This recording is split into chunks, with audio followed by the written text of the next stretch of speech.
Why Kansas voters and Florida voters are the stupidest voters I've seen. Okay, now let's consider this. We got two states likely to go to Democratic governors, Florida and Kansas. Now here's the problem with that. They must be the stupidest people I've ever seen. Governors have just as much power as the president to use executive orders. Okay? The only difference is their executive orders only affect that state and not the nation. Now, what does that mean?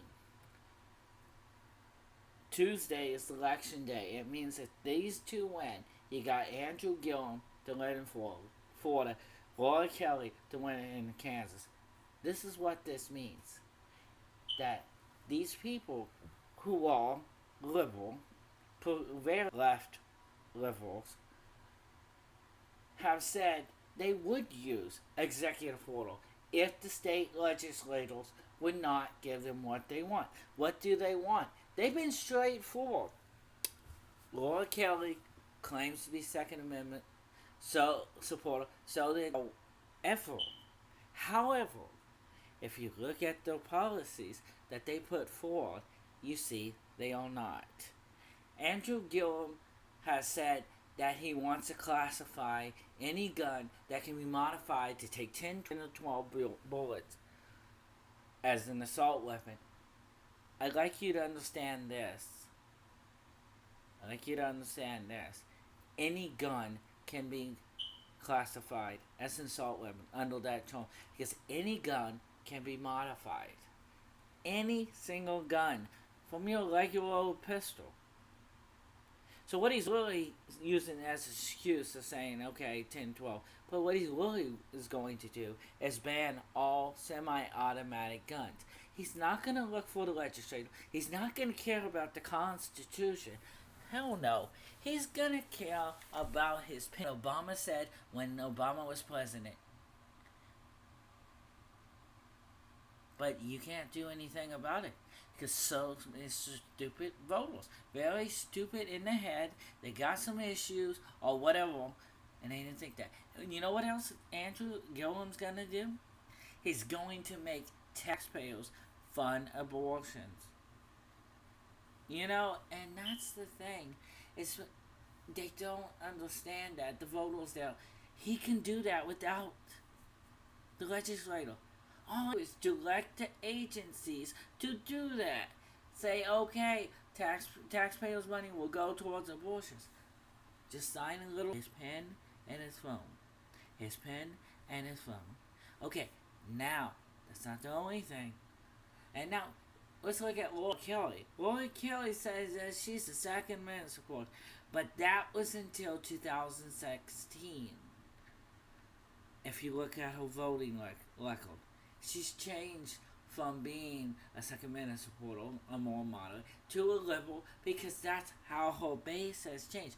She does not support concealed carry. She wants to ban concealed carry. She was forced to conceal carry, now she's against it. So that means she's going to do that. And that's the thing with Andrew Gillum. He's against concealed carry too. See, these are both anti-gun people. And we tried to tell you. I mean, they will say, we're going to take on the NRA. Your organization that supports gun rights has kept gun rights for individuals. Like the Supreme Court say. But you guys don't give it. These two politicians do not give a crap about what the Supreme Court said. Because they're going to walk around it. Because they know the state courts are controlled by liberal activist judges. Because judges were picked by the local bar association, which is Kansas Bar, and the Florida Bar Association, which lean left. So you're going to get all the way to the Supreme Court, basically to get rid of these executive orders, these state executive orders. And that would take 2 to 3 years. So the stupidity of voters. So that's just gun rights, and now I brought up abortion. Laura Kelly also supports taxpayer funded abortion. She showed that in her votes. Don't people look at her vote? So yes, she is going to make sure state taxpayer dollars go for abortion. And yes, it is legal for states to fund abortion with taxpayer dollars. It's not legal for the federal government, but states can. California already does it. Has states funding tax state funded abortions with taxpayer dollars. And now religious freedom is not religious freedom because both Andrew Gillum of Florida and Laura Kelly of Kansas will make sure that they sign executive orders that will make sure that you cannot refuse to facilitate gay marriage. And they won't care if you're a church or if you're a small business. If you refuse to facilitate gay marriage, they are going to make sure you suffer or close down. That's the saddest state that's going on. And immigration, they both admit it. They're pro illegal immigrant. They want sanctuary states, more public benefits for illegal immigrants, and all this they admitted this, but you didn't know, and they didn't admit it just because in words. They all did it in votes, like us. So in those statements for Gillum, it's mostly statements because he was a male, and he didn't have voting record with male. I mean, he did vote in some cases, males vote, but mostly it's the statements. But with Laura Kelly, it's in a voting record. It's very much in a voting record that she is for sanctuary states, and also funding more, and that's just one thing. And now we went over religious freedom. We went over legal immigration. So basically, even in abortion, they both said Laura Kelly is endorsed by the Fraternal Police Department. Her group's progressive base is against police department. They think police department is the new the new Jim Crow, okay? And honestly, if you want to be honest, that if she's already switched her views on guns and abortion to where she's far left on abortion and far left on guns, then she's gonna switch, the police too. She's already anti-ICE. I mean, she believes in banning ICE, and so does Andrew Gillum. Andrew Gillum believes in banning ICE. He believes that the police are the new Jim Crow as well, and I understand that the voters there in Kansas and Florida are pretty dumb stupid not to know this. The statements, they don't know his past statements and all that. But I can't see that. I see the much. I think Republican voters, not all, but if these two get elected, majority of Republican voters are stupid. I mean, they maybe in Florida they didn't want to be called racist because that's all Andrew Gillum put out is made this a race baiting game that if you don't vote for him, you're gonna be called racist by the mainstream media, which true you, but it doesn't mean you are. Miss for Kansas, Laura Kelly tie Kobach to Brown back on the tax experience, but the thing is, he might have said he liked Brownback's tax experience, but he didn't go say exactly the same thing. He did say tax cuts, but he never said zero tax cuts. He said tax cuts, in cuts many. So, honestly, the way this is working out, tax cuts, but you're not going to get tax cuts because both Gillum in Florida and both Laura Kelly are going to raise taxes. Now, Laura Kelly says she's not. Gillum admitted he was. But Laura Kelly said she wasn't, but that's not true because she said all these social programs that you wanted to increase, you can't. The revenue doesn't come out of nowhere. You could do spending cuts, but she's not a big spending cut person as a Democrat.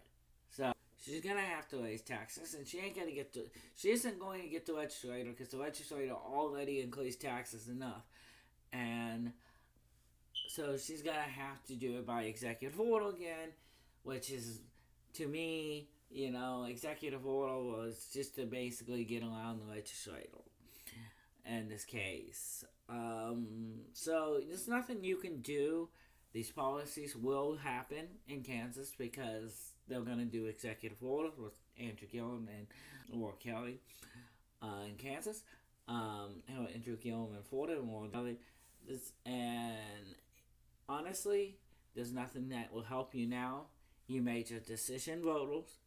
I tried. I went on Tallahassee websites before Facebook blocked me. So because they thought I was going to change the laces, change the political laces in favor of Republicans, but they blocked me a week before the election. But I did go to specific laces, like political laces, like voted in newspapers and all that, and local Kansas news outlets, Facebook pages, and email reporters, and all that. If you didn't listen, you didn't listen. Hype by the mainstream media, which endorses Democrats all the time. Just look at the past people they endorse, like the Kansas City Star and Wichita Eagle. They always endorse Democrats. They very well at the Tallahassee Democrat, Tampa Bay Times, all those major papers in Florida, they endorse typically Democrats. So they're not going to be favorable to Republicans, and most of the stories they put out are going to be speculation against Republicans. By the way, speculation is opinion. It's not fact. Sometimes they take a fact and they make it look, and then they add stuff that's opinion to the news articles. The small fact was like, oh, he talked with somebody, and then they'll say this is why, stuff like that. And it is speculation. But I can't help you guys. I can't help my own state, Kansas. I can't help the state of Florida. Both of you are terrible voters, emotional voters, believing the media, doing what the media says. As for Texas, if they put Beto in, then they're guilty of that as well. Put Beto in is a deported liberal, which, even Politico, a liberal leading magazine, said maybe he should have been more moderate liberal instead of far left liberal like he was. Blew it, I don't know if he blew it or not, but if Texas did vote for Beto, then they probably weren't listening to him when he called the police the new Jim Crow, when he said that he hated Trump, wanted to impeach Trump, when he said that he wanted to have decriminalize relation to, well, it's not a criminal thing, and that means that they can come in freely, open borders, and that is open borders right there. You can't, if you decriminalize illegal immigration, that means you can't hold them and detain them. They can't detain them at all. That means that any of them come in, settle in where they want to. And the only problem is we don't have background checks for these people. They're not bringing background checks from their home country. And all systems cannot check. All personal systems cannot check background checks, from other countries. We could check out if they did anything wrong in the United States, but we can't check if they did anything wrong in other countries. So, unless there's an information sharing agreement, and some countries we do have information sharing agreements, but I don't think we have it with Honduras or Guatemala or any of these places they're coming from. We don't, El Salvador, we don't have information agreements, sharing agreements with them, so they would give us the background checks. But okay, that's my point. Is we got some students and emotional voters, and I don't know what to do. But if my state changes blue, as in the governor, I'm going to Oklahoma because Oklahoma is a safe bet. Out of all the Republican states, it seems to me Oklahoma is going to be the safe bet. You know, Kansas is no longer, in my opinion, a lead state, and so it's fortunately a lead state anymore. And Texas, if they pick Beto, I don't consider them a lead state, even if they pick a Republican governor. So, I think Oklahoma is basically a safe bet. And I hope you enjoyed this video.